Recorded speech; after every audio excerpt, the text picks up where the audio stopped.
Qu'en est-il du cycle de Bitcoin? C'est ce que nous allons voir dans l'analyse du jour.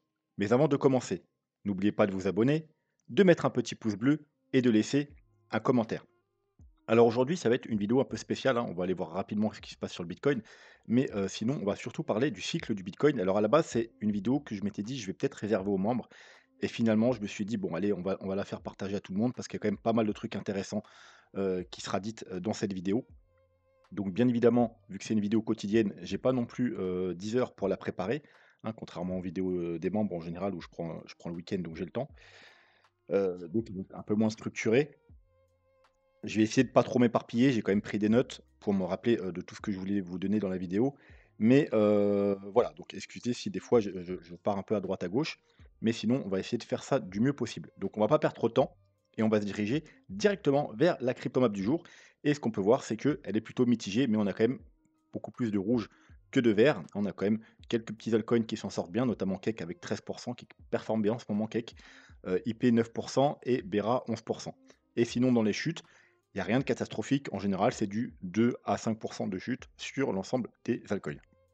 Donc le Bitcoin, rapidement, eh bien, voilà, le Bitcoin, on va pas rester dessus tout simplement parce qu'il se passe pas grand-chose.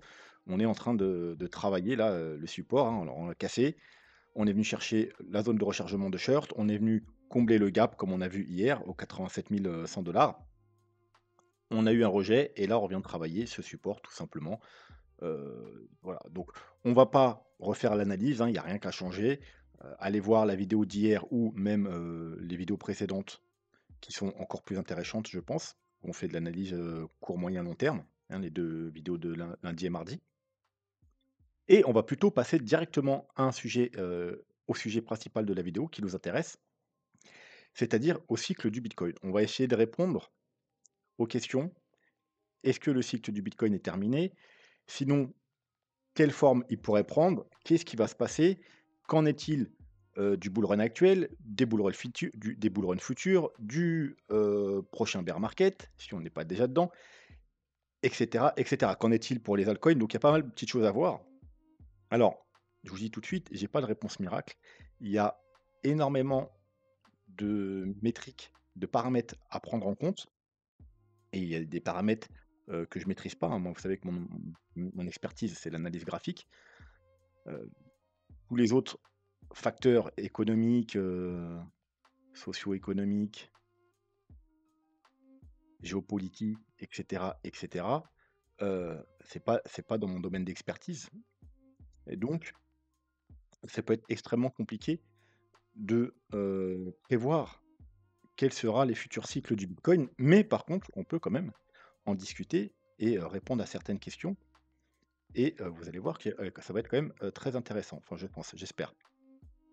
Donc tout d'abord, pour commencer, alors je vais enlever ça, je le remettrai après.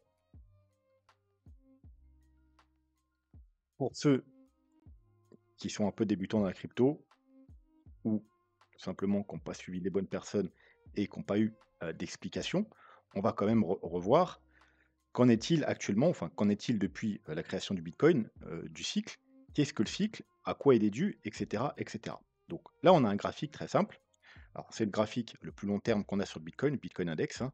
On a depuis 2009, hein, vous savez, bitcoin a été créé en 2008.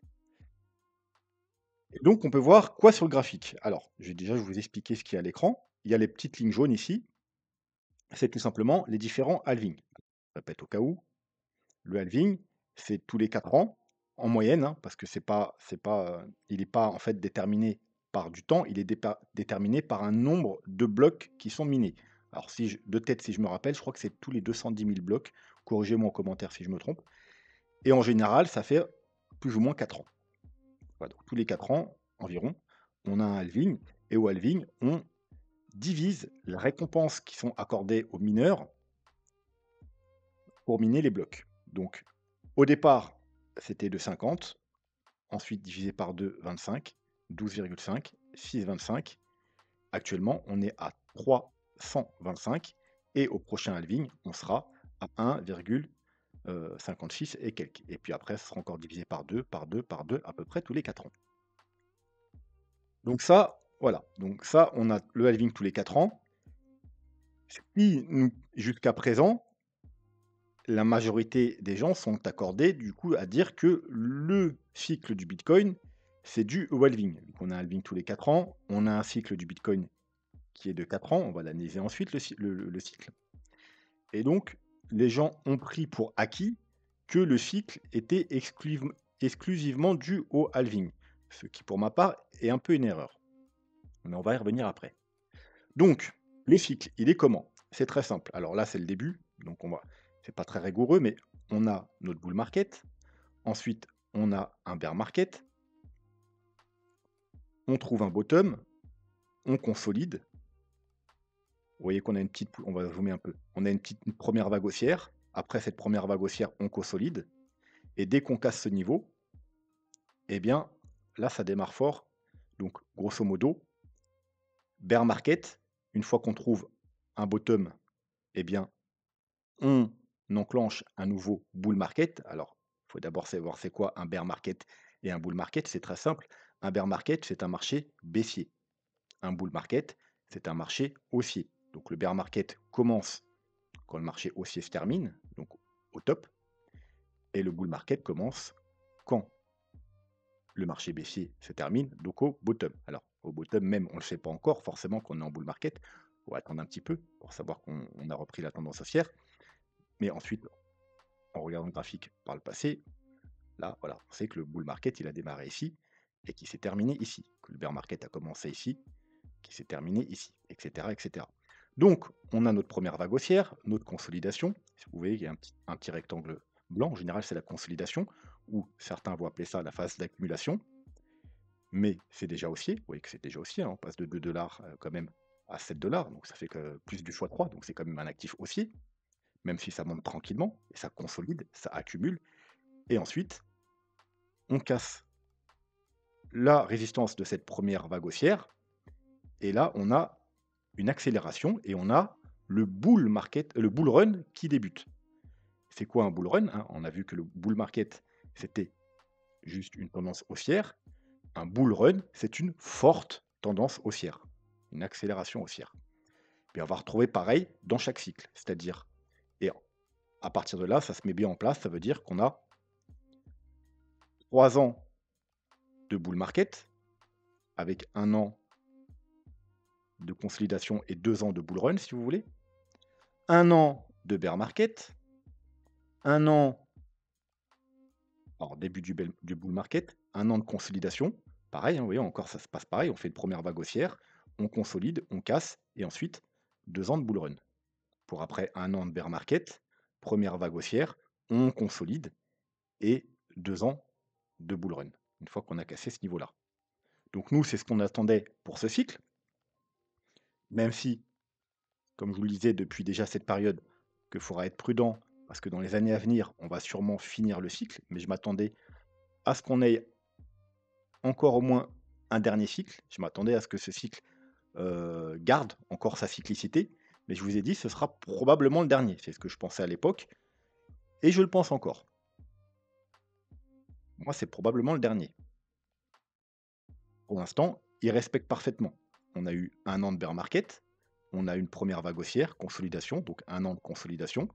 Et une fois qu'on a cassé ici, c'est pour ça qu'à l'époque, je vous avais dit, ceux qui n'ont pas fait de DCA, ceux qui préfèrent attendre des confirmations, la confirmation se fera là, le début du bull run se fera là. Hein, début du bull market, début du bull run. Et c'est ce qu'on a eu une accélération haussière, bull run. Donc toutes les étapes ont été respectées. Reste à savoir si on a déjà terminé ou si on va encore monter un peu et on va terminer.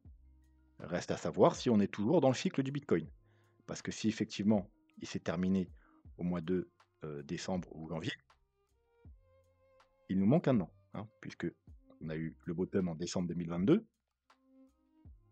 le en décembre, janvier 2024, donc ça fait 2 ans. 2 ans et 1 mois au pire. Donc il nous manque une petite année, 11 mois si vous voulez. Pas chipoter, il nous manque 1 an. Donc si c'est terminé maintenant, effectivement, eh bien on sort déjà du cycle. Là, malheureusement, il faudra attendre des confirmations. On ne le sait pas encore. On le saura dans les mois qui viennent, probablement. Peut-être même dans les semaines qui viennent. Pour le moment, le cycle tient. Donc maintenant, on pourrait se demander, est-ce que déjà on n'a pas eu des différences dans ce cycle-là par rapport au cycle précédent? Et on parle bien de grosses différences, bien entendu, même si on a les mêmes phases, vous voyez il y en a ils ont pas non plus la même tête. C'est à chaque fois, c'est quand même différent. Voilà, vous voyez, c'est un cycle très propre, très joli, on monte tranquillement. Enfin, c'était vraiment un très beau cycle, hein. Ici, bon, c'est peut-être un peu à cause du Covid, sinon on aurait peut-être eu un cycle qui ressemblait à ça. Mais voilà, on n'a pas là et puis là, vous voyez, on monte en petit escalier, c'est encore différent. Et ils ont chacun leur particularité. Mais grosso modo, ils ont respecté les phases. Sauf une chose, alors je parle pas du potentiel fin, parce que là, on n'a pas de preuve encore que c'est fini. Quand on aura la preuve que c'est fini, bon voilà, effectivement, il y aura une différence, il aura duré un an de moins, donc il faudra agir en conséquence. Mais, jusqu'à preuve du contraire, pour l'instant, voilà, on n'a pas encore les preuves que qu'on est définitivement en bear market. Il y a encore vraiment, de l'espoir. Il y en aura moins si on casse ces niveaux-là. Mais pour le moment, on va pas en parler puisqu'on n'a pas de certitude. Donc la seule différence notable dont on est sûr dans ce bull market par rapport au précédent au précédent, oui, et là on en vient au dernier truc du graphique, c'est les petites lignes rouges. Les petites lignes rouges, c'est quoi? C'est tout simplement les tops. Vous voyez, le premier top ici, le deuxième top ici, le troisième top ici, le quatrième top ici. Et bon, bah, j'ai pas mis de top ici parce que pour l'instant, on ne sait pas si c'est le top ou pas. Donc pour l'instant, il n'y a rien. Et ce qu'on peut voir, c'est qu'à chaque fois, on a cassé le top. Vous voyez là, on a eu un top, bear market, on a cassé le top. On était où par rapport à la ligne jaune, donc au halving, après le halving? On a le top, on a cassé où le top? Après le halving. On a un top, on a cassé où le top? Après le halving. On a un top, on a cassé où le top? Avant le halving. Même on l'a cassé légèrement, mais on l'a cassé quand même. Après on a consolidé et puis là vraiment on l'a cassé allègrement.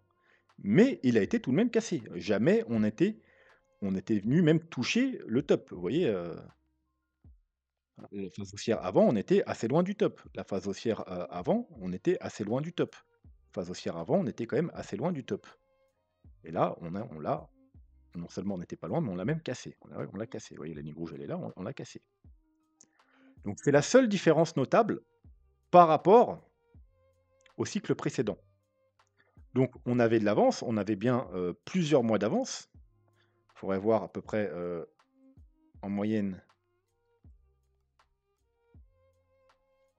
dans 50 jours après le halving.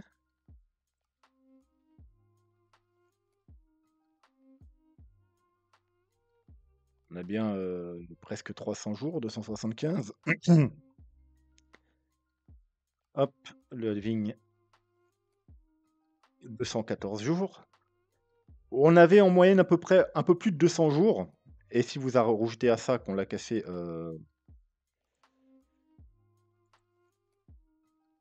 jours, 250, ouais. On n'est pas à 1 an, mais on doit être pas loin d'être de 250-300 jours quand même d'avance. Donc, effectivement, vu que le cycle avait 250 jours, 300 jours d'avance, bah, on pourrait effectivement, du coup, heu, ça pourrait faire sens que le cycle soit déjà terminé et on aurait un peu plus de 300 jours d'avance également, parce qu'on a 11 mois d'avance finalement. On l'a vu, terminé au mois de janvier, si c'est terminé. Donc ça pourrait faire sens. Ah, maintenant, rien n'est sûr. C'est pas parce qu'on a de l'avance ici qu'on doit avoir de l'avance avant la fin du bull market. Mais en tout cas, ça ferait sens du coup, puisque on avait déjà pratiquement un an d'avance ici. Bah, pourquoi pas avoir un an d'avance. Quoi qu'il en soit. Je regarde mes notes, hein, excusez-moi. Si je fais des pauses dans ce que je dis, c'est juste je regarde mes notes pour rien oublier. Ok. Donc, alors une chose, ça n'a pas à voir avec les cycles, mais qu'est-ce qui pourrait, parce qu'il y en a, ils vont me dire, quand est-ce qu'on saura que enfin, c'est bien d'en parler, c'est pas le sujet du jour, on a déjà fait des vidéos exprès, notamment une vidéo pour les membres. Alors pas la dernière, celle d'avant, voilà, ici, la fin du bull run, hein, où je vous donne tous les indicateurs pour, savoir c'est quand la fin du bull run, hein, une dizaine d'indicateurs. Donc n'hésitez pas à aller voir les vidéos si vous êtes membre, si ce n'est pas déjà fait et si vous voulez avoir aux vidéos réservées aux membres, ben, n'hésitez pas à, rejoindre les membres, hein. Vous avez plusieurs paliers et les vidéos sont disponibles à partir du deuxième palier, donc 4,99 par mois. Et ça soutient la chaîne, hein, vous pouvez même si vous n'avez pas spécialement envie d'avoir des vidéos en plus, si vous voulez soutenir la chaîne et ben, vous pouvez, même à partir de 2,99 soutenir la chaîne financièrement. Donc, revenons-en à nos moutons. On va pas faire une vidéo aujourd'hui pour quand, c'est la fin, du bull run, mais un indice assez rapide à voir. Alors c'est pas une certitude, c'est pour ça que j'ai fait une vidéo avec 10 indicateurs, mais quand vous avez une correction, vous voyez, en fait, dans un bull market, on va de correction en correction. Vous voyez, on monte, on corrige, on monte, on corrige, on monte, on corrige. C'est à chaque fois pareil, hein, on monte, on corrige, on monte, on corrige. Jamais, vous voyez, on monte, on monte, on corrige, et la correction revient où? Elle revient pas au niveau de la correction d'avant. On monte, on corrige, la correction, elle peut revenir proche, vous voyez, du top si vous voulez, mais elle revient pas dans la partie basse de la correction d'avant. Ce qui est normal parce que ce serait bearish. Et puis, et puis voilà, pareil, on revient là, on revient là, on revient proche du top, mais on revient pas dans la correction d'avant. On revient pas dans la correction d'avant, etc., etc. Si on revient dans la correction d'avant, hop, ici, eh bien, bah, ça devient bearish, on passe bearish, et en général, c'est bear market. Pareil, hop, là, on revient proche du top, mais on revient pas dans la correction, dans la zone basse de la correction d'avant. Pareil, on revient proche du top de l'autre. Pareil, on revient pas dans la zone basse. Pareil, pareil, tout pareil. Pareil, puis voilà. Et là, c'est pareil, pareil, pareil, pareil, jusque là. Vous voyez là, eh bien, on est revenu dans la zone basse de la correction précédente et c'était très mauvais signe, c'est bear market. Donc là, correction, on revient tester le top de la correction d'avant, mais on revient pas dans la zone basse. Bon, là, c'était une consolidation, donc on s'en fout. Hop, pareil, là, on revient très loin, mais on revient pas dans la zone basse. Encore une fois, on revient, vous voyez, proche du top de la correction d'avant, mais on revient pas dans la zone basse. Et là, pour le moment, eh bien, on revient proche du top de la correction d'avant. Mais si on devait revenir dans cette zone-là, eh bien, ça équivaudrait à peu près ce qu'on est à ce niveau-là et il y a de grandes chances, malheureusement, que, eh bien, on entame une tendance baissière. Simplement parce que, vous voyez que sur le bitcoin, en tout cas, depuis 2009, c'est jamais arrivé. À chaque fois qu'on revient dans la zone basse d'une correction d'avant, eh bien, on entame un bear market. Ce qui est plutôt logique, parce qu'on doit faire des plus hauts toujours plus hauts, des plus bas toujours plus hauts. Donc à partir du moment où on revient sur des bas, d'une correction précédente, eh bien, on n'est plus dans une tendance haussière, vous voyez? Donc il y a de très fortes chances que on entame une grosse correction ou un bear market. Bon, voilà, ça c'était un petit bonus, un petit aparté. Donc,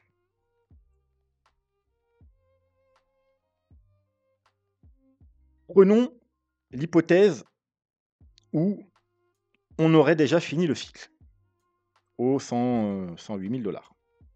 Qu'est-ce qui se pourrait se passer après? Bon, eh bien, tout dépend si le Bitcoin veut garder globalement ses cycles de 4 ans ou si, totalement, il va changer totalement de paradigme, il va changer de cycle et on va repartir sur autre chose de différent. S'il veut garder ses cycles, de 4 ans, eh bien, il y aura 2 possibilités, tout simplement. Soit on doit avoir un bear market plus long, bah, du coup, qui dure 2 ans au lieu d'1 an, pour rattraper enfin pour, compenser.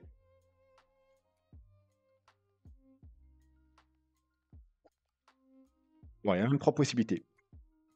Avant d'avoir le bear market, on peut entamer un range d'1 an, hein, ça veut dire un range, pourquoi pas entre, vous voyez, les 60 000 et les 100 000, quelque chose comme ça, ranger, faire l'inverse de ça, une sorte de grosse distribution comme ça et ensuite bear market d'1 an, ça veut dire on n'ira pas faire de plus haut ou alors un truc comme ça, un double top ou légèrement plus haut, mais globalement, on n'aura pas de nouvelle jambe haussière, on va faire un range et il y a plus de chances que si ça se passe, on ne fasse pas de nouveau plus haut. Donc pendant 1 an, puis ensuite, son bear market ou alors bear market d'un an, mais ensuite, il nous faudra, au lieu qu'il consolide un an, vous voyez, la fameuse phase, de consolidation, eh bien, il faudra qu'il consolide 2 ans. Voilà. Alors moi, le bear market de 2 ans, j'y crois pas, hein. C'est vraiment, je pense, le scénario le moins probable. J'y crois vraiment pas. La consolidation de 2 ans, j'y crois pas non plus beaucoup plus. C'est-à-dire un an de bear market et 2 ans de consolidation, j'y crois il se passe trop ce truc, il va se passer trop de trucs, pour que le bitcoin, il chute pendant un an et ensuite pendant 2 ans, il se passe pas grand-chose. J'y crois encore limite encore moins. Enfin non, pas encore moins, mais voilà, j'y crois pas non plus.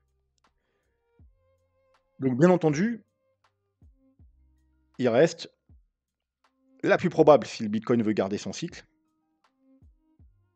c'est que alors, en admettant que c'est terminé, hein, bien entendu, il y a toujours l'hypothèse que ce soit pas terminé et qu'on finisse le cycle encore, 6 ou 7 mois, après que la correction soit finie ou qu'on monte.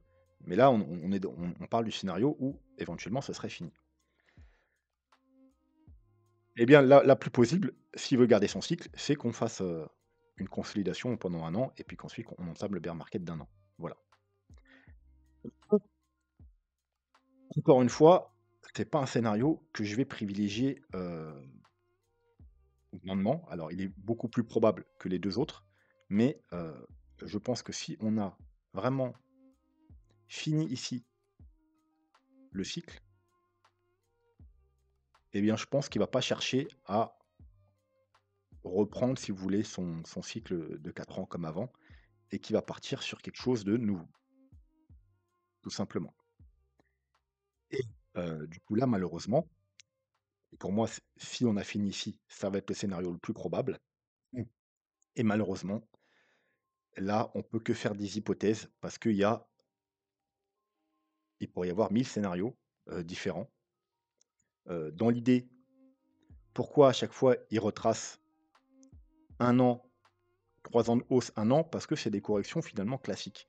Vous savez une correction classique, un mouvement corrigé, eh bien souvent, ça corrige un tiers en termes de temps, de la montée, hein. On monte 3 mois, on va corriger un mois, on monte, 6 mois, on va corriger 2 mois, et bien on monte 3 ans, on corrige un an. C'est une correction tout à fait classique en fait, il y a rien d'extraordinaire à ça. Donc déjà en partant de là, si on avait terminé bien ici et que le bitcoin a décidé: «Hop, fini le cycle de 4 ans, on va passer dans autre chose» et qu'on devait entrer en bear market, eh bien, il faudrait plus tabler sur une correction de 8 mois.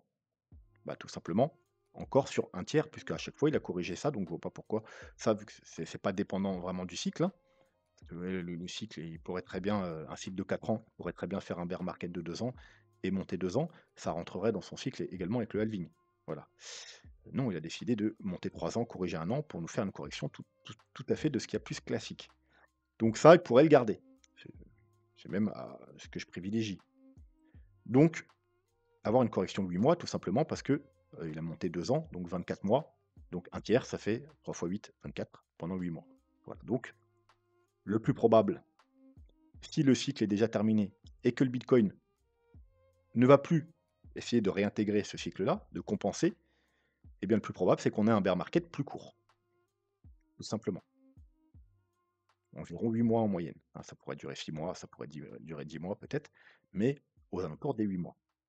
C'est ce que je privilégie.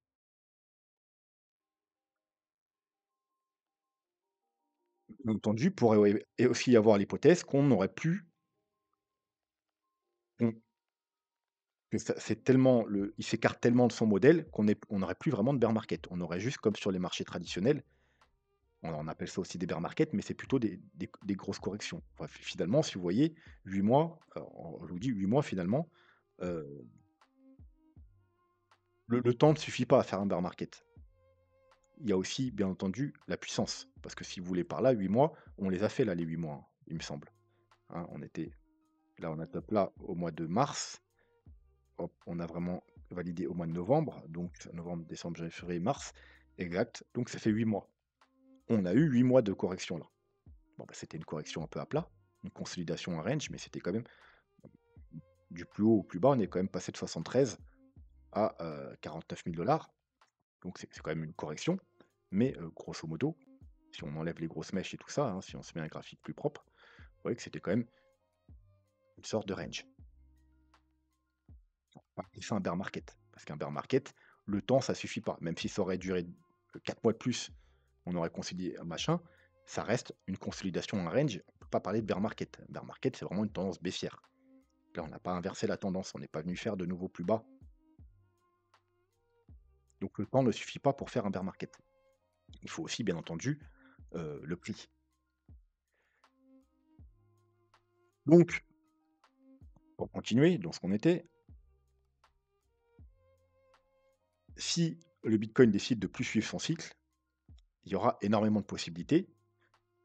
Il pourrait avoir un bear market beaucoup plus court, 8 mois, voire peut-être même moins, et bien entendu beaucoup moins profond. Ça fait déjà le cas à chaque bear market. Chaque bear market est de plus en plus faible. Au départ, c'était de l'ordre de 95, après quelque chose comme 90, après on a eu 84, et là j'avais dit ce serait autour des 80%, du coup on a eu 77%. Et donc là je m'attends à ce qu'on ait encore moins au prochain bear market ou grosse correction, parce que peut-être qu'on ne sera plus des bear markets comme on les a connus. Je m'attends entre les 60 et 70%, disons autour des 70%, guère plus. Donc, hein, si on devait avoir trouvé un top ici, vous voyez, 60%, ça nous mène aux alentours des 40 000 dollars, et 70, 72, 70, ça nous mène aux alentours des 30 000 dollars. Hein. Vous savez que si on a top ici, vous savez que mes targets de bear market, si on doit avoir une bear market, je m'attends à ce que ce soit entre les 30 et les 40 000 dollars. Maintenant, on peut réfléchir du coup à il devrait vraiment trouver un autre cycle, quel cycle il pourrait adopter. Eh bien, il y a des chances, vu que le Bitcoin, pour le moment, eh bien, il est classé dans les assets à risque.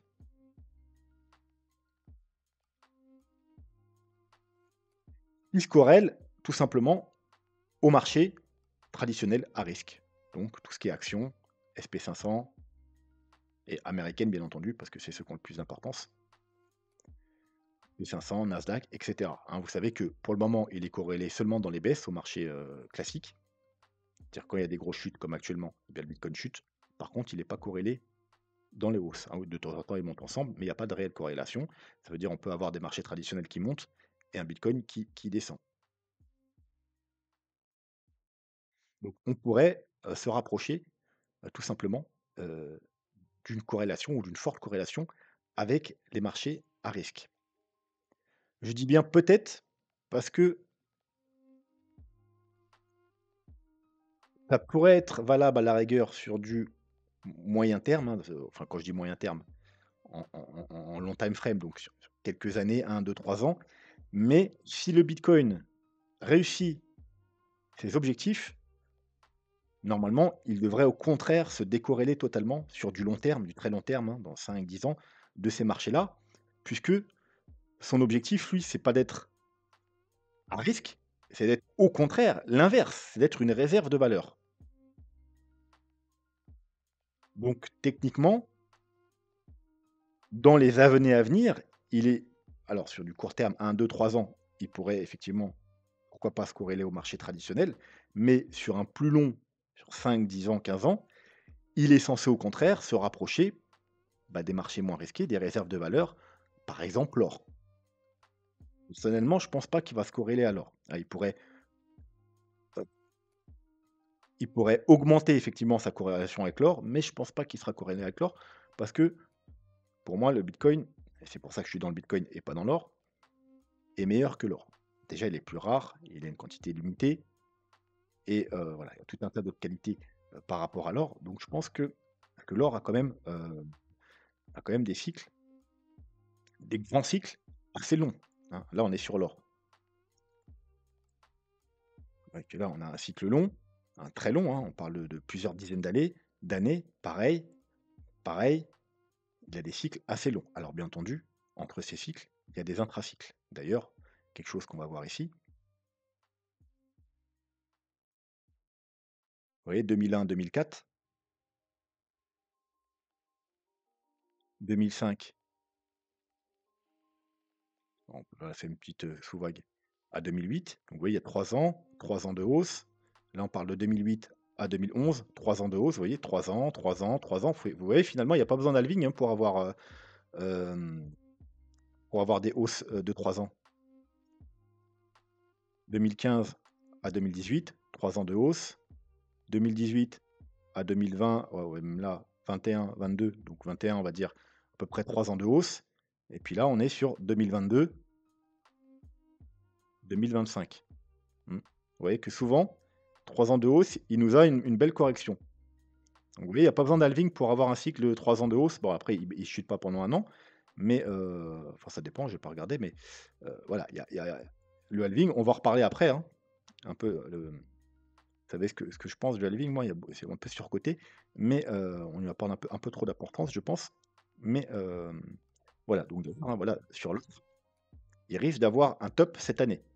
Ça tombe bien, regardez, si vous voyez, il y a mon plan Elliott Wave. Hein, alors, il n'y a pas le début là, voilà, mais bon, en gros, 1, 2, 3, 4, 5, on arrive sur, voilà, et puis 1, 2, 3, 4, 5, on a tous mes targets ici. Donc là, on arrive proche de ma target ici. Ouais, tu y aller un peu plus haut, mais attention, hein, on a même demandé une analyse de l'or il y a pas longtemps. Je pense qu'en 2025, il va avoir un top majeur sur l'or. Bon, peut-être que je me trompe, mais en tout cas, c'est ce que me donnent mes données. Mmh. Quoi qu'il en soit, ils pourraient effectivement se rapprocher de l'or puisque ils ont le même objectif, c'est-à-dire jouer le rôle de réserve de valeur. Mais comme vous pouvez voir que même sur l'or, on a souvent des cycles de hausse de 3 ans, donc finalement, ça ne serait pas trop éloigné un peu du Bitcoin. Donc, on va parler rapidement du halving, voilà, avant que j'oublie, parce que sinon après on va être hors sujet. Donc le halving, pourquoi il a une influence sur le Bitcoin? Tout simplement parce que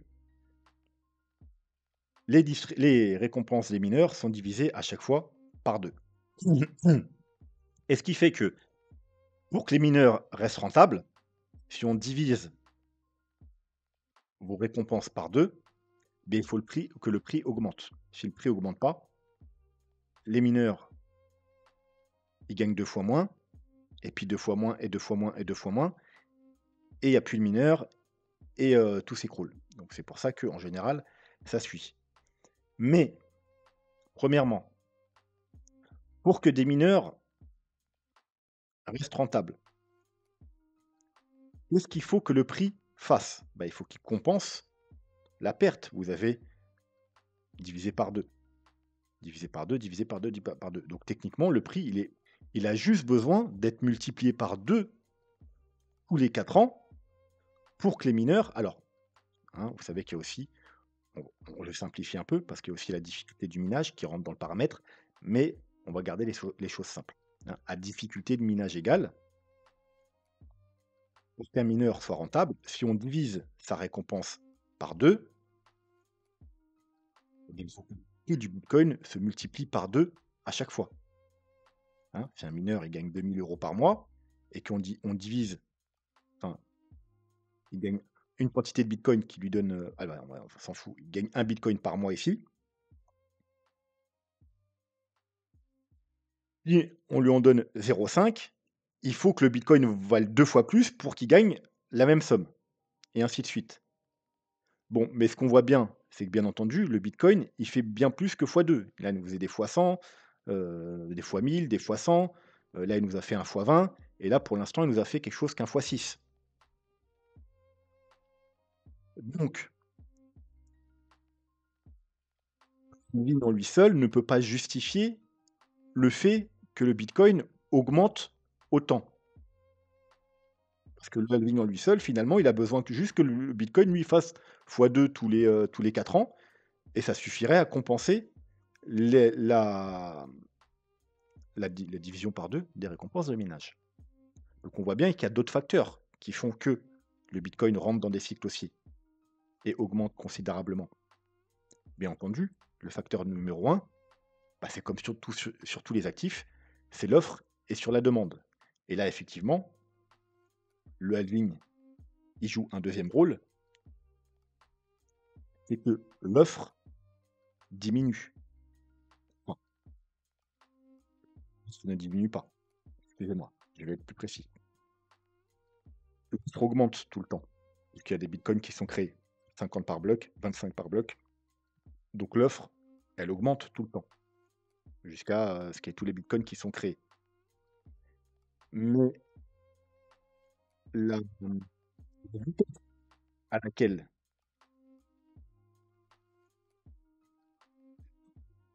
Ant diminue. Puisque là, on avait 50 par bloc, il y en a plus que 25, donc ça continue d'augmenter, mais moins vite, moins vite, moins vite, moins vite. C'est pour ça qu'on dit que le Bitcoin est déflationniste, c'est-à-dire plus le temps passe, moins il y a des Bitcoins qui sont produits.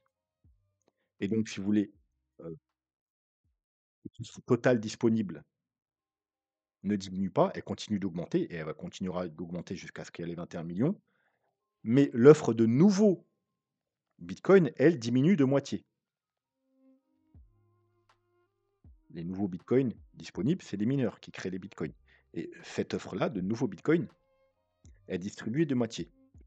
Alors oui, au départ, ça avait un impact énorme. Parce qu'il n'y avait pas de bitcoin là. Hein. Alors j'ai pas les chiffres, je vais vous dire n'importe quoi là, c'est juste pour simplifier, il faut vous montrer un exemple. Au total, il y aura 21 millions de bitcoins. Là, je sais pas, les premières années, il y avait 1 million ou 2 millions de bitcoins. Donc très peu de bitcoins. Donc forcément, il y avait beaucoup de bitcoins produits. Et lorsqu'on a divisé par deux, bah, ça a un impact énorme. Parce que vous avez encore peu de bitcoin, vous avez la demande qui monte, qui monte, qui monte, qui monte, et d'un coup, on vous divise par deux. La demande monte toujours, mais par contre, l'offre de nouveaux bitcoins, et on avait besoin de nouveaux bitcoins parce qu'on n'avait pas beaucoup, 1, 2, 3, 4, 5 millions, c'est divisé par deux. Là, c'est encore le cas. Mais depuis, je dirais, ici, eh bien, c'est beaucoup moins vrai. Pourquoi? Alors, j'ai pas les chiffres, il faudra aller voir. Mais là, il y avait peut-être déjà 15, 16, 17 millions de bitcoins, hein, sur 21 000. Bon. Et là, j'en parle même pas. Là, on a déjà plus de 19 millions, pratiquement 20 millions de bitcoins qui ont été créés. Donc, forcément, là, ici, l'offre totale, elle était très faible. On avait quelques millions de bitcoins, 1, 2, 3, 4 millions de bitcoins sur 21 millions. Donc, l'offre de nouveaux bitcoins était importante, jouait un rôle important. Là, on a quasiment 20 millions de bitcoins. Ça veut dire que l'offre de nouveaux bitcoins qui va arriver représente même pas 10%. Il reste que 1 million de bitcoins à créer. Un petit peu plus, mais on va arrondir les chiffres. 1 million. On a déjà 21 millions. Donc finalement, bah ça, on s'en fout. Tous les bitcoins, ils sont pratiquement déjà là. Et je vous rappelle que c'est 1 million, ils vont arriver sur 100 ans. Donc la division maintenant des récompenses de minage, finalement, elle a beaucoup, beaucoup, beaucoup moins d'impact que dans les 3 premiers cycles, où effectivement on avait peu de bitcoins disponibles, donc il nous fallait beaucoup de bitcoins qui arrivent pour compenser. Et c'est pour ça qu'il y avait des, des hausses extravagantes, parce qu'il y avait peu de bitcoins disponibles.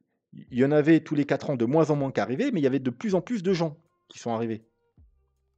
Bon, maintenant on arrive sur des paliers. Hein, les nouveaux arrivants, pour les trouver, maintenant ça va être compliqué. Du moins les petits particuliers. Hein.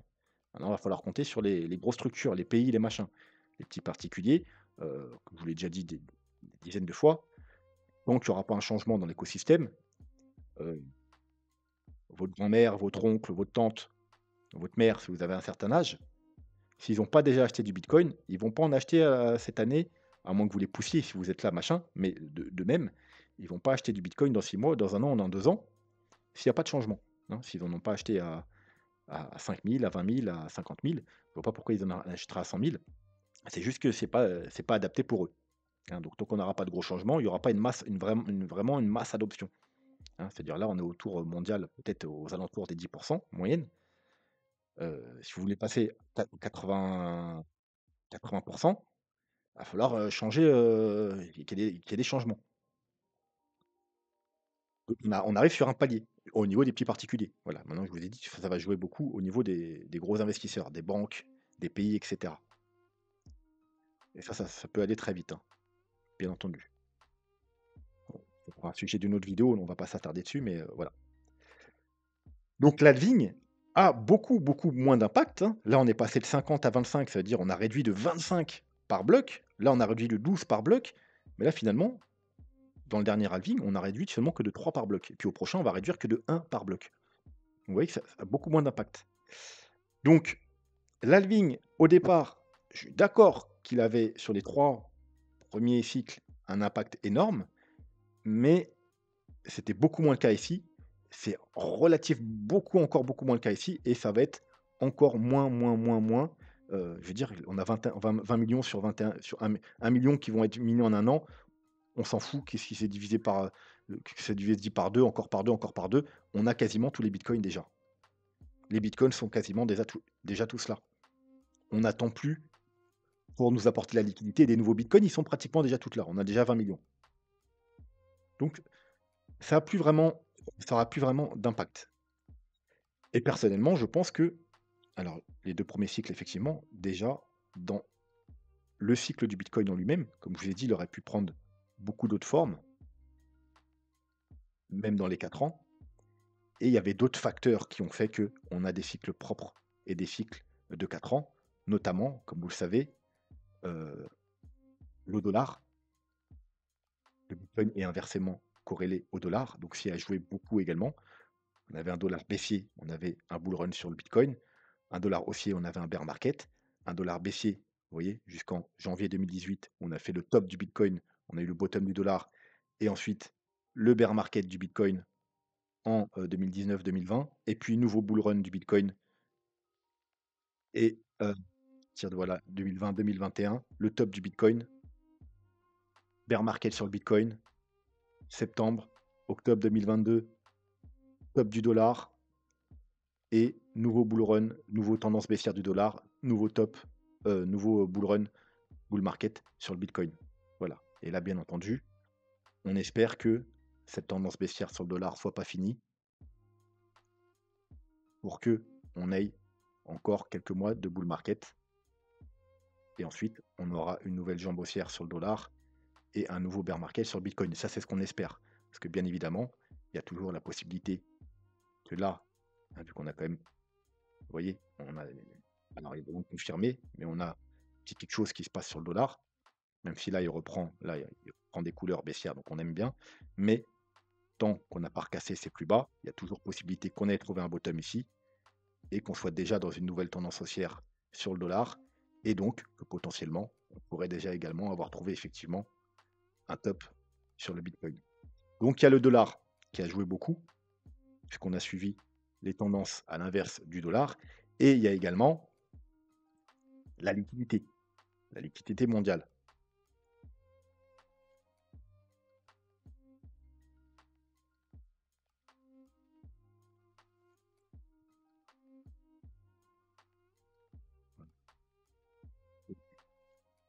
Donc on a une belle liquidité qui monte, on a un joli bull run, puis ça consolide, vous voyez, ça fait plus grand chose.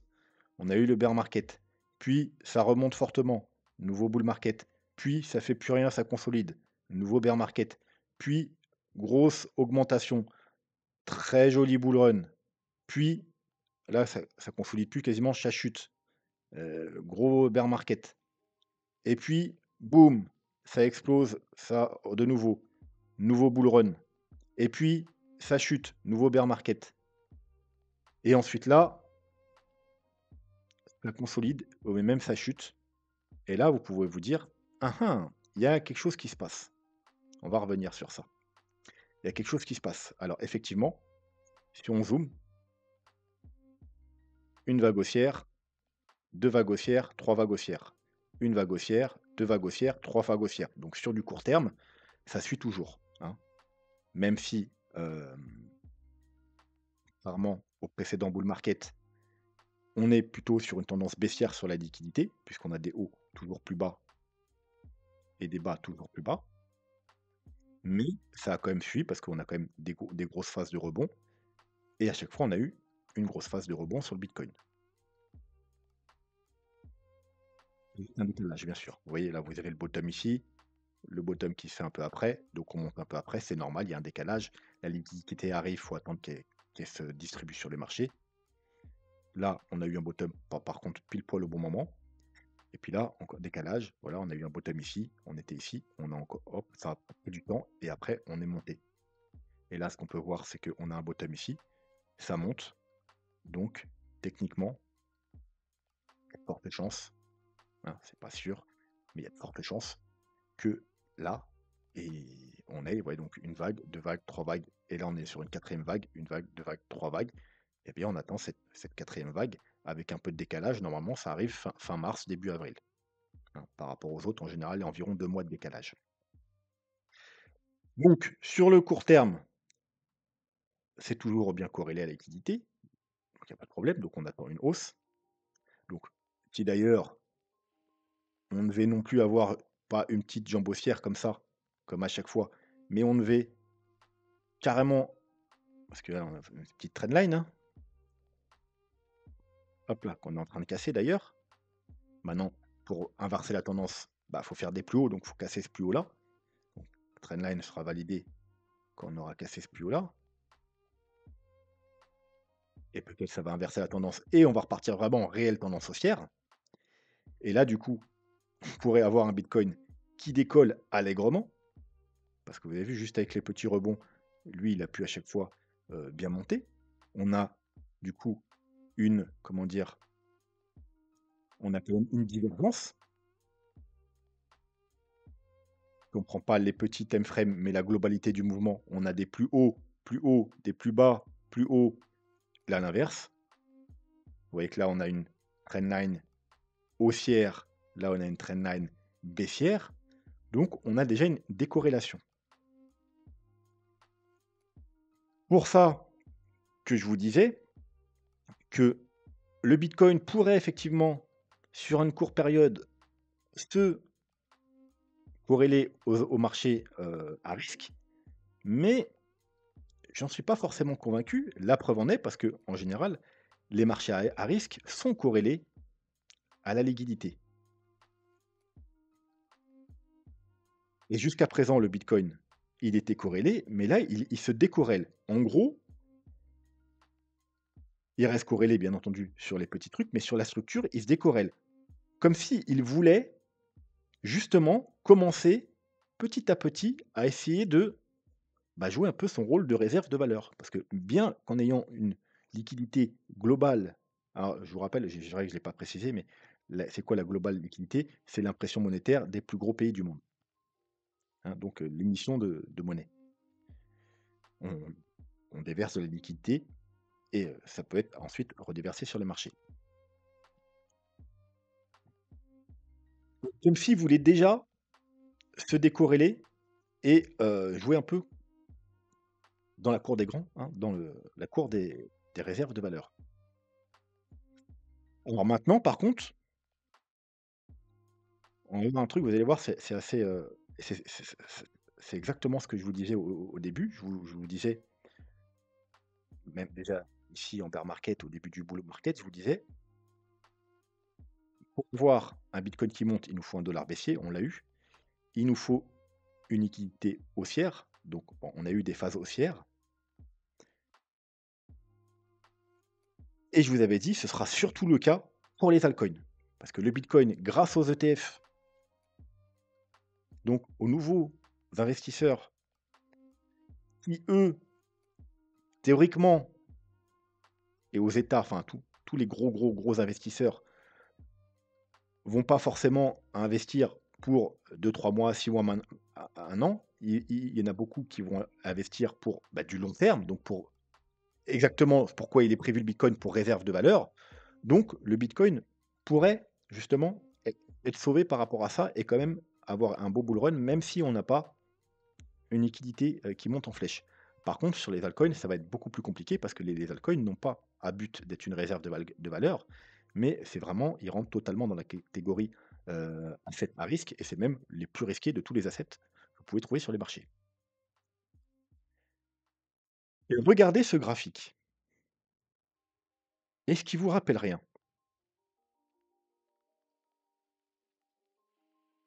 Surtout par rapport au Bitcoin. C'est-à-dire on a un top en 21, le Bitcoin a trouvé un bottom, on trouve un bottom et ensuite plus haut, plus bas, plus haut, plus bas, plus haut, plus bas et là, bah, c'est l'inverse, plus haut, voilà. Et ben, je vais vous montrer un graphique, tout simplement. Et il y en a plein des comme ça. Alors on l'a déjà vu celui-là, mais voilà, j'aurais pu vous donner plein d'exemples, hein. Je vous mets UOS, mais j'aurais pu vous montrer Atom, EGLD ou tout un tas de cryptos.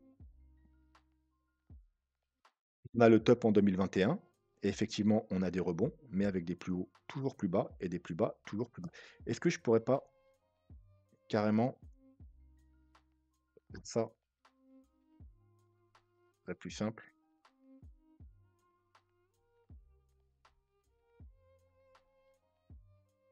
Voilà, regardez, cette corrélation parfaite. Est-ce que j'ai quelque chose de plus à dire? C'est exactement ce que je vous avais dit de ça, 2 ou 3 ans en arrière, que les altcoins, ils ont besoin de la liquidité. Le bitcoin, grâce aux ETF, il va pouvoir s'en sortir. Les altcoins, alors oui, il y a des altcoins, ils s'en sortent très bien, mais on a énormément d'altcoins quand même qui ont cette même gueule. Ça veut dire que certes, il y a eu des gros rebonds, que certes, sur du court terme, ils suivent le bitcoin. Ça veut dire que quand le bitcoin, il a monté, les altcoins, ils ont monté aussi, mais sauf qu'ils ont monté beaucoup moins fort. Et quand le bitcoin, il a chuté, ils ont chuté beaucoup plus fort. Et ça a de l'importance parce qu'au final, le bitcoin est haussier, alors que les altcoins sont baissiers. Parce qu'ils montent beaucoup moins fort, ils chutent beaucoup plus fort, donc ils font des plus bas. Ils montent beaucoup moins fort, donc ils n'arrivent pas à faire des plus hauts et ils chutent. Voilà. Mais ils sont parfaitement corrélés avec la liquidité globale. Et c'est pour ça que j'arrête pas de vous répéter que si vous voulez une altcoin saison, une altcoin saison, il faudra eh bien, que ce graphique s'inverse. On casse et on a une vraie tendance haussière, pas juste un petit rebond. Parce que sinon, même cette vague-là, vous voyez, que je vous dis que normalement ça va mener à une nouvelle vague et un nouveau plus haut sur le Bitcoin, hein, 120, 130, 150 000 dollars, eh bien malheureusement, si là on va pas beaucoup plus haut et qu'après on rechute, donc on continue en fait, hein, on a fait juste un petit fake out de trade line, mais on n'a pas fait de nouveau plus haut, bah, sur les altcoins, il va se passer la même chose. On va avoir un rebond et on va pas forcément de faire plus haut, puis on va repartir. Donc le Bitcoin, il aura fait des plus hauts, les altcoins, ils auraient fait juste une petite poussée. Alors les altcoins de cette tête, hein, euh, d'autres qui sont des graphiques beaucoup plus intéressants, ils vont, notamment par exemple BNB qu'on a vu hier, ils vont faire des nouveaux plus hauts. Mais toutes les altcoins qui ont cette gueule, si la liquidité ne repart pas vraiment sous le moon, ne casse pas sa tendance baissière, ils vont faire juste un petit rebond, le Bitcoin il va faire plus haut, puis voilà, et puis après ils vont continuer jusqu'à ce que il y a quelque chose qui change. Donc voilà, la liquidité est très importante, surtout pour les altcoins. Le Bitcoin, bien entendu, vous voyez que c'est un flux sur le court terme, mais il est très bullish et il est plus bullish si vous voulez que la liquidité. Et ça, c'est grâce justement à ce que le marché devient de plus en plus important avec des acteurs beaucoup plus solides et des acteurs qui vont être là de plus en plus pour investir sur le long terme. Et donc, techniquement, je pense que dans les années à venir, plus ça va passer et plus le Bitcoin va sortir des classes de à risque. Alors il est encore très volatile, donc il y aura ça va prendre du temps, mais voilà, donc son cycle ensuite va forcément en être modifié. Alors, je vais regarder vite fait mon papier parce que c'est vrai que hop, ok, donc si le Bitcoin sort de son cycle, comme je vous ai dit, on va pas faire de scénario parce que il y a trop de scénarios différents qu'on pourrait faire, donc on va pas essayer de jouer aux devinettes. Comme je vous ai dit, oui, sur du court terme, quelques années, il pourrait se lier au marché traditionnel, mais on voit déjà que il essaye déjà de s'en extirper. Il pourrait se rapprocher plus de l'or effectivement, bien que je pense il aura un cycle différent. Je pense qu'il aura un cycle en fait à lui, tout simplement. Qui pourrait être un peu proche de celui de l'or, qui pourrait effectivement se corréler un peu avec l'or, mais je pense qu'il aura un cycle, à lui. Mais en fait, la seule chose vraiment à savoir, c'est pas quelle est la tête du cycle, c'est qu'est-ce qu'il va falloir faire? Eh bien, déjà, ça va plus être aussi simple parce que jusqu'à présent, effectivement, on achète tous les 4 ans, on attend bear market, on attend 1 an, on achète, on attend 3 ans, on revend, on attend 1 an, on achète, on attend 3 ans, on revend. C'est quand même extrêmement simple. Donc, bah, ça va être beaucoup plus compliqué. Voilà. Et étant donné que je pense qu'il y aura plus vraiment de bear market comme à l'époque et qu'on n'aura plus autant et de plus les années vont passer, moins les corrections seront importantes. Je pense juste qu'il faudra changer notre façon d'agir avec le bitcoin parce que là, en fait, ce qu'on essaie de faire à chaque fois, c'est qu'on achète là, on revend là, on achète là, on revend là, on achète là, on revend là, pour la majorité. Moi, perso, pour ma part, j'ai déjà prévu le coup depuis longtemps et je vous l'ai dit tout le temps. Moi, j'ai toujours une partie de mes bitcoins que je garde pour le très long terme. Ça veut dire que je revends pas.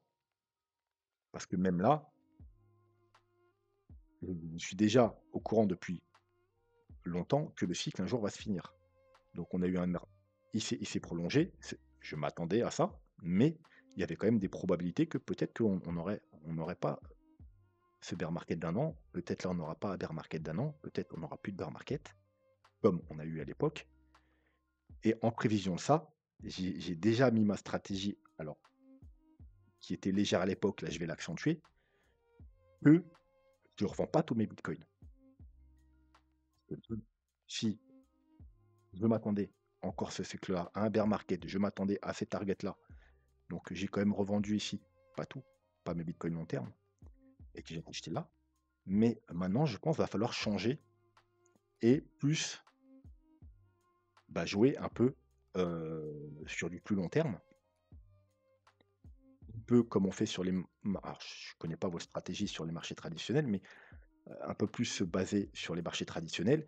Ça veut dire bah, tout simplement en accumuler le maximum et prendre des profits de temps en temps si on a besoin, si on veut, des CA et tout simplement racheter les corrections pour avoir toujours plus de bitcoin pour du plus long terme. Et ne surtout jamais tout revendre. Je pense qu'à partir de maintenant, ça peut être une grave erreur. Alors peut-être qu'on va encore avoir un bear market, hein, comme on avait avant, et donc vendre tout là, si on a fait un top et racheter tout à 34 40 000 dollars, ça peut être un très bon move. Mais plus le temps va passer, plus ce genre de truc va être risqué. Revendre tous vos bitcoins va être extrêmement risqué. C'est pour ça que moi, je vais en revendre de moins en moins, hein. J'en ai gardé une petite partie. Enfin, moi, j'ai acheté là mes bitcoins. J'en ai revendu un petit peu ici. Ceux qui n'étaient pas destinés à du long terme, ceux qui sont destinés sur le long terme, ils sont sur une clé Ledger. Mais plus le temps va passer et moins sur le Bitcoin, je parle, hein. Attention, je parle pas des altcoins, moins je revendrai. Je prendrai des petits profits à chaque fois et puis dès qu'il y aura des grosses corrections, j'essaierai de buy à chaque fois the dip pour en accumuler le plus possible. Parce que d'essayer de tout revendre pour choper ensuite le bear market, ça va être de plus en plus risqué parce qu'on n'aura peut-être plus de bear market. Les bitcoins, ils sont déjà tous créés, il y en a plus trop qui sont créés. Il va y avoir, si tout se passe bien dans les années à venir, voire dans les mois ou les années à venir, des grosses demandes institutionnelles pour le bitcoin et il n'y en a pas plus qui vont être créés. Il y en a quasiment, ils sont déjà quasiment tous là. Donc, gardez vos précieux bitcoins. Ça, c'est un conseil. C'est un conseil. Donc, les futures stratégies, il faudra plus jouer sur l'accumulation long terme et non pas d'essayer de jouer des cycles, parce que les cycles, il y aura peut-être plus de cycles à proprement parler. Donc, il faudra plus jouer sur les prendre de temps en temps des petits profits ici, sur mon 5, 10, 15, 20%, vous voyez, des petits profits.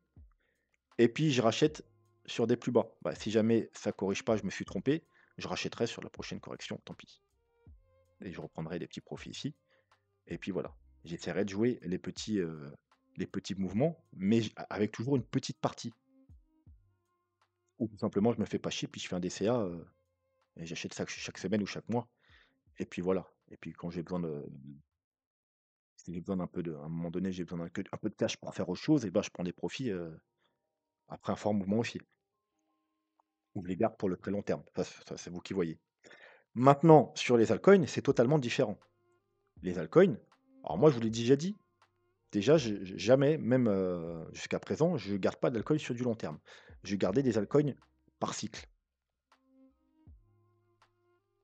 Seulement maintenant, je pense qu'il faudra même plus garder des altcoins par cycle, hein. Vous voyez? Vous avez essayé de garder un altcoin par cycle, bah, c'est compliqué, hein. Alors que vous l'ayez appris au cycle précédent, c'est-à-dire si vous l'avez appris à partir de juillet 2020, peu importe où vous l'avez acheté là-dedans, vous êtes en perte.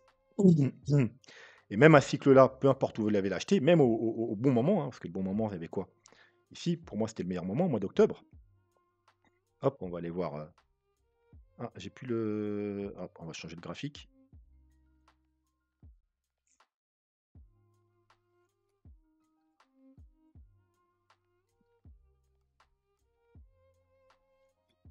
Pour moi, le meilleur moment, c'était là, parce que vous voyez que là, on a trouvé un premier bottom, on est venu faire un plus bas, et là, on est venu faire quasiment un double bottom. Et bref, il s'est rien passé pendant 1 an et demi. Et puis là, on a consolidé, et puis après, boum! C'est là qu'on a vraiment enfin, on a pu décoller. Donc ici, pour moi, c'était le meilleur moment d'acheter, dans ce rectangle vert. C'est pour ça que c'est là que j'avais créé le portefeuille de la chaîne. Bon, sur l'ensemble, ça se passe bien, parce qu'il y a des altcoins qui ont très bien performé, donc qui relèvent le niveau. Mais sur plein d'altcoins, malheureusement, même si vous avez acheté au mois d'octobre, si vous n'avez pas pris de profit, bah là, vous êtes en perte. Que ce soit UOS, EGLD, Atom, et j'en passe, il y a plein d'altcoins qui sont sur des plus bas, ou pas très loin des plus bas. Bon, il y a des altcoins qui marchent un peu mieux, mais encore une fois, même sur Link, vous voyez, que acheter là, au mois d'octobre, bah, c'était le meilleur moment parce que là, on n'a rien fait. Donc là, vous étiez coincé pendant 1 an, vous avez acheté là et bim, c'est parfait, c'est le bon moment pour acheter. Encore une fois, heu, c'est risqué parce qu'il y a beaucoup d'altcoins qu'on pensait qu'ils allaient performer, sont des bons projets, et cetera, qui ont une bonne tokenomique et pourtant, qui ont rien fait. Il y a beaucoup d'altcoins qui servent à rien, qui ont pris énormément de liquidités, comme tous les mêmes coins. Et donc, je pense que sur les altcoins, faut plus le jouer maintenant en en investissement trading.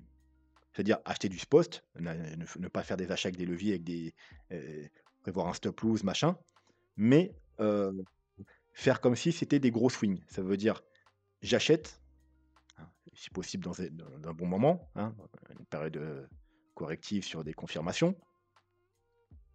Je prends des profits régulièrement, je cherche pas à attendre la fin d'un cycle parce que vous voyez là, en fait, c'est ça l'erreur. On a acheté même au meilleur moment, au mois d'octobre et nous on attend la fin d'un cycle et donc on attend qu'il soit là, là, là, là. Mais là, il est là. Donc on voit bien que c'est pas la bonne stratégie. Donc à un moment donné, il faut changer de stratégie. Donc je pense maintenant, il faut vraiment changer de stratégie sur les altcoins. Il faut acheter, ça monte, on commence des profits et puis bien entendu, mettre un stop. Alors pas forcément un stop physique programmable si vous avez agi en spot, mais un stop dans votre tête, mettre des alarmes. Mmh. Et quand c'est un stop comme ça sur un investissement, même, on va appeler ça investissement court terme, prendre des clôtures, confirmation. Voilà, donc c'est pas un c'est un stop que, voilà, vous l'avez dans votre tête, vous dites: «Bon OK, tac, tac, tac, on va se remettre là. Voilà, j'ai acheté là, je prends des profits à x2, je prends des profits à x3. Bon, là, c'était le bottom juste avant bon, j'ai acheté. Bon, bah, si on clôture en dessous de ce niveau, voilà, hop, clôture, bougie de confirmation, je vends. Voilà, j'ai pris une petite perte, mais j'ai fait des gains. J'ai fait des gains. J'ai fait x2, x3, j'ai pris des profits. Voilà, j'ai pris 20% là, 20% là, peu importe, j'ai fait 40%. Et là, sur les 60% qui me restent, j'ai pris une petite perte. Bah, c'est pas grave, mais je suis pas bloqué. J'ai quand même fait des gains. Bon, et ça va être sur les altcoins comme ça. Et bien entendu, votre portefeuille, normalement, il y aura plein d'altcoins. Il y en aura d'autres, ils seront comme ça. Donc vous aurez pris des profits ici. et vous aurez pris des profits là, et puis avec un peu de chance, vous prendrez des profits à la prochaine jambe haussière. Et rien ne vous empêche également de racheter, certains dips sur le même principe. Hop, voilà. En plus, il y a la ligne ici, on rachète là, et puis encore une fois, on prend des profits, et puis on peut racheter là et prendre des profits, et se dire que si on commence à clôturer, effectivement, voilà. Va falloir gérer, je pense, un peu plus. Ça va être plus compliqué, mais on va plus pouvoir se permettre de garder des altcoins sur des cycles entiers, ou alors il faut vraiment avoir beaucoup de chance et miser pile poil sur les bons altcoins. Effectivement, si vous avez pris 3 altcoins, je vous dis une connerie, sur ce cycle, vous avez pris du Solana, du BNB et du Link, finalement, vous vous en sortez plutôt bien. Et encore, tout dépend. Si vous avez pris des profits, si vous n'avez pas pris de profit et qu'on n'a pas de nouvelle jambe haussière et que là, vous avez encore holdé et que vous holdez encore, et que vous êtes entré pas au bon moment, peut-être même déjà, ça se trouve, vous êtes pas, parce que depuis tout à l'heure, je parle du mois d'octobre ici, mais si vous suivez pas ma chaîne, vous êtes peut-être pas entré ici. Alors si vous êtes entré là-dedans, ça va, mais si vous êtes entré là-dedans ou là-dedans, bah, vous êtes déjà en perte. Même sur Link qui est trop mal, qui est pas trop mal. Si on prend, Solana qui a très bien performé, même si là, il prend cher. Oui, nous, on est entré ici au mois d'octobre, hein, donc on est bien, mais ceux qui sont rentrés depuis février 2024, donc depuis un an, bah, ils sont en perte ou à l'équilibre. Un an. Donc vous voyez que c'est quand même compliqué sur les altcoins. Donc il va falloir, je pense, changer de stratégie sur les altcoins, ne plus essayer de jouer un cycle entier parce que les cycles, ils vont déjà changer sur le Bitcoin. S'ils changent sur le Bitcoin, ils vont changer sur le Bitcoin. On a vu que certains altcoins se décorrèlent sur le long terme, sur le court terme. Quand ça monte, ça monte, quand ça descend, mais pas avec les mêmes amplitudes et ça nous fait une décorrélation. Le Bitcoin monte, descend comme la liquidité. Donc, on va plus pouvoir miser sur les cycles et sur la corrélation long terme avec le Bitcoin et les altcoins. Donc, c'est vraiment ça que je pense, qu'il faut revenir de la vidéo. C'est pas d'essayer de savoir quels seront exactement le cycle du Bitcoin parce que c'est trop compliqué à déterminer. Surtout que ça va changer encore dans les années à venir. Il y aura dans le cycle qui va prendre là, peut-être dans les 2 3 prochaines années, ça va pas être le même que dans les 5 prochaines années. Il va y avoir des gros changements, je pense. Bah, plutôt, le plus important, c'est de savoir comment on va jouer. Et comme je vous le dis, je pense sur le Bitcoin, va falloir plus, encore plus, même si on était déjà un peu dans l'optique long terme sur Bitcoin, miser sur du long terme, acheter les corrections importantes, hein, dès que ça corrige plus de 20% par exemple, racheter un peu comme on peut faire sur les marchés traditionnels. Alors que sur les altcoins, c'est le contraire. Va falloir réduire et miser encore plus sur le court terme, des achats pour quelques mois, des achats avec des profits. Vraiment, ne pas attendre des to the moon. Fais un fois 2, je prends déjà un petit peu de profit, je récupère mon argent, fois 5, je prends des profits, fois 10, je prends mes profits, etc., etc. Et de se mettre des limitations. Ne pas dire c'est pas grave, le cycle du Bitcoin c'est pas fini, donc ça va remonter, ça va remonter, ça va remonter. Bah non, ça remonte pas, ça descend, ça descend, ça descend. Donc je pense que ça va être ça l'important dans l'avenir. Et donc, bien entendu, ça va être plus technique, plus compliqué et va falloir, être encore plus formé et encore plus, suivre les bonnes personnes sur YouTube et donc c'est pour ça que ceux qui ne sont pas encore abonnés, je vous invite à vous abonner parce que, dans les années qui viennent, tous les youtubeurs du dimanche, beh, ça va être plus difficile pour eux. Leurs analyses, mis à part le cycle du bitcoin, elles se basent pas sur, énormément de choses et ça va être compliqué pour eux d'anticiper et à part vous dire, «Ayez des couilles en titane, buy and hold», ça marchera sur le bitcoin, mais sur les altcoins, vous allez vous faire éclater. Vous allez vous faire éclater les mecs. Si vous écoutez, les to the moonistes, sur les altcoins, ça marchera, le bitcoin, je veux dire, si, vous respectez le buy and hold. Au contraire, je vous ai dit, il va falloir plus en plus faire de buy and hold sur le bitcoin, mais sur les altcoins, vous allez vous faire éclater. Voilà, la petite conclusion du jour. Bon, j'espère que la vidéo était pas trop longue et qu'elle vous a plu. N'hésitez pas si vous avez des questions en commentaire.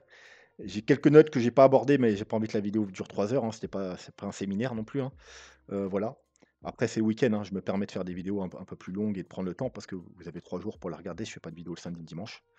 Donc n'hésitez pas à vous abonner si vous êtes si c'est pas déjà fait, à utiliser le lien d'affiliation pour soutenir la chaîne, les petites donations par ici et puis le mieux c'est de devenir membre, hein, c'est encore mieux, voilà. Puis comme ça, vous aurez également accès à quelques bonus et les vidéos réservées aux membres. Voilà, moi sur ce, je vous souhaite un très bon week-end et je vous dis à lundi. Tchuss!